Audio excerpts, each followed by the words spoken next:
Lee and Alexandra have offered to share with us what it is that the ALS Society of Quebec has available, what their services are.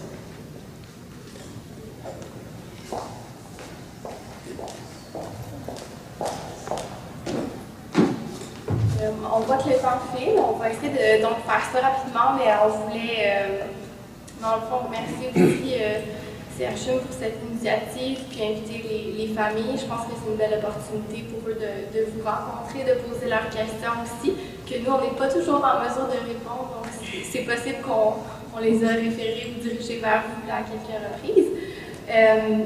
Donc, c'est ça, la société existe depuis 1983, on est un organisme à but non lucratif.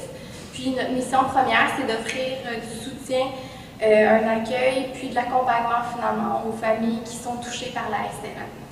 C'est également de faire connaître la maladie donc au grand public, aux intervenants dans le réseau de la santé et surtout aux instances gouvernementales. Donc, nous serons à l'Assemblée nationale le 9 novembre prochain pour, dans le fond, faire des revendications au gouvernement concernant les conditions des familles qui sont touchées par la SLA, entre autres, parce qu'on travaille en collaboration avec d'autres organismes tels que dystrophie musculaire, Parkinson's, sclérose en plaques. Bref, on est en train de se créer une belle équipe de maladies neurodégénératives et on essaie d'attaquer de front, puis essayer d'être la voix des familles. Donc, pour nous, sachez que c'est très important. Tous vos commentaires, si vous nous écrivez des lettres, tout ça, c'est partagé avec cette table-là pour faire avancer les choses, on l'espère, tranquillement mais sûrement. Donc, voilà un petit portrait de tous nos services qu'on offre. Donc, on a, disons, 4 grands volets de services qu'on offre à la société. D'abord, l'information aux personnes atteintes aidant professionnels de la santé. Ça se fait à travers des conférences. Donc, maintenant, avant, on offrait beaucoup des conférences à nos bureaux. Puis maintenant, on a développé donc, les conférences téléphoniques et les conférences par webinaire. Donc, vous pouvez rester dans le confort ou à l'écoute sur l'heure du dîner, là, par exemple, si on est intervenant, puis il y a des petits coupures dans le réseau, des choses comme ça. Donc, sur différentes thématiques, finalement, qui touchent la réalité des familles. Aussi, on offre l'information via de la documentation. Donc, on a un manuel qui a été produit par ALS Canada, qu'on remet aux familles, qui, dans le fond, explique c'est quoi les composantes de la maladie. On a aussi beaucoup de ressources sur le web, donc on a un site web, un Facebook, on a également des bulletins d'information, donc mensuels, qui vont parler de nos différentes activités là, qui sont offertes. Puis l'information, dans le fond, vous pouvez l'avoir également en contactant nous autres, qui sommes, dans le fond, les travailleurs sociaux à la société. Donc, je laisse la parole. Alors, Alexandra et moi faisons partie d'une équipe de 4 intervenants psychosociaux à la société qui fournit du soutien aux personnes atteintes, aux proches aidants et aux intervenants du réseau de plusieurs manières. Alors, on est disponible par téléphone, par courriel, par Skype, au bureau en personne. On fait des visites à domicile, puis on a une présence dans les cliniques SLA, dont à Notre-Dame avec Dr. Maté et Dr. Bottez, et aussi à l'Institut neurologique. Alors, en termes de soutien qu'on offre, c'est de l'information, comme Alexandra disait, mais aussi du référencement aux ressources intéressantes et aidantes pour vous. On offre de l'écoute et du soutien pour, si vous avez l'envie de ventiler sur comment c'est difficile ces jours-ci, on est là pour ça aussi. On anime des groupes de soutien, puis on peut aussi faire des jumelages entre personnes atteintes ou proches aidants qui voudraient partager avec quelqu'un qui comprend un peu plus leur situation. Grâce à une subvention de l'Appui Montréal, on a pu mettre un peu plus d'emphase sur les proches aidants à Montréal. Alors, on a plusieurs activités ciblées à eux, telles que 3 cocktails par année 5 à 8. Alors, venez prendre une verre et une bouteille avec nous. On a une journée de reconnaissance pendant la semaine des proches aidants en novembre qui s'en vient.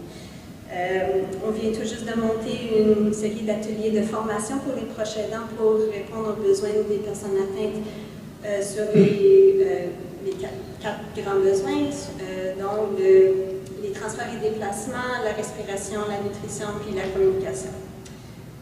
Et on offre aussi du soutien pour les personnes endeuillées. On fait un suivi après le décès, puis on leur invite dans 3 autres cocktails pour échanger de comment ils vivent cette dernière étape de leur rôle comme proche aidant.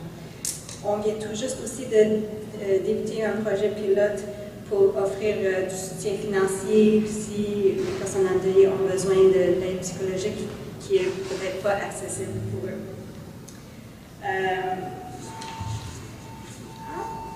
En termes, on a aussi des activités sociales générales, je dirais, et de réseautage à la société. Alors, on a une activité de voile adaptée. Cet été, on l'a fait 2 fois. Une activité de cabane à sucre, cueillette de pommes, notre fête de Noël. Et aussi, comme vous avez mentionné déjà, les marches SLA, c'est une opportunité de se rejoindre ensemble, puis échanger, puis faire du réseautage, puis échanger des idées. Finalement, il y a les aides financières à la société. On a des programmes d'aide financière et technique. Alors, s'il y a des choses qui ne sont pas couvertes par le REMQ et vos assurances, les programmes PAD, du CLSC et tout, venez nous consulter parce qu'il y a des fortes chances qu'on peut vous aider avec tout ça. On a un programme d'aide technique dont on peut louer, acheter des équipements qui ne sont pas couverts par les autres programmes. Des adaptations à domicile, ce qui dépasse le programme PAD du CDC, on peut vous aider avec un 1500 de rajout sur les coûts d'adapter le domicile. On a aussi une contribution financière pour besoins particuliers.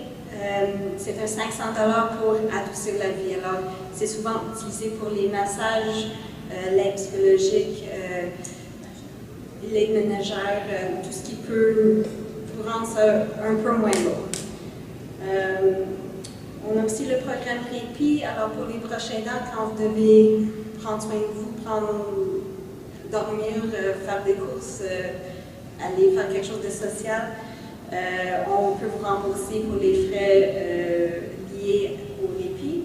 Et on a un programme pour les activités parascolaires aussi, alors quelque chose pour que la vie puisse continuer de façon un peu plus normale pour les enfants. Là. Alors s'ils ont des activités, on peut vous aider avec les frais liés à ça. Et je vous invite de nous contacter pour la procédure et si vous avez des questions par rapport à tout ça.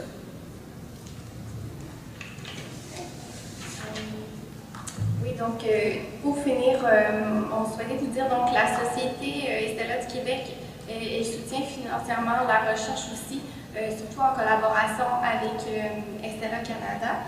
Donc il y a plus de 40%, si je ne me trompe pas, de l'ensemble des dons qu'on va récolter qui vont à la recherche directement. Les autres, c'est pour les maintiens des programmes, le développement des programmes pour soutenir les familles là, au quotidien finalement.